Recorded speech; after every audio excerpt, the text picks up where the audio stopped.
To start off this mermaid silhouette petticoat, I'm using a one-way stretchy fabric. The top half is a form-fitting section that ends just above the knee.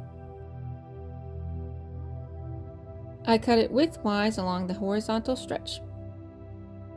I sewed 3 of the sides completely, but on the 4th, I stopped about 8 inches from the top. This leaves enough room to slip in and out without a zipper. The waistband is made out of double-fold bias tape. Before flipping the bias tape over, I secured in some elastic. I continued to finish it off and hand sewed several snaps at the waist and one at the slit. This finishes off the form-fitting half. Now for all the layers that build the flare. I started with creating a ruffle of box pleats. I cut several wide strips of organza and French seamed them to eliminate fraying.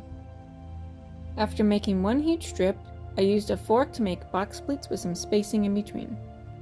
This actually took several tries to get the desired fullness. I used some stiff tulle for the structural layer. I then cut out a double gently slanted rectangle. I used more French seams to make angled slashes. This strip of box pleats was still too large, so I gathered it up a bit. These were sewn to the bottom and more slashes were added. To give more flare to the back of the petticoat, I made a small section of pleats. This was attached to more tulle. To add support, I sewed horsehair braid along the ends.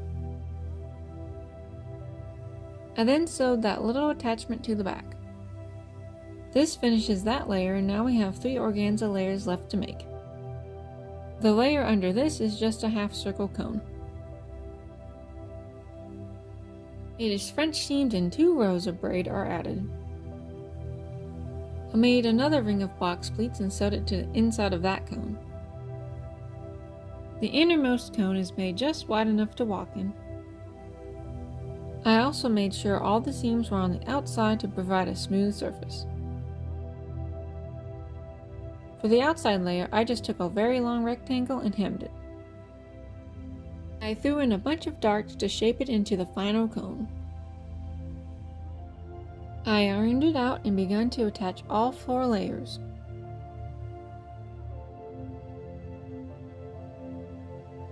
After that, I trimmed the excess down and sewed some bias tape to seal it.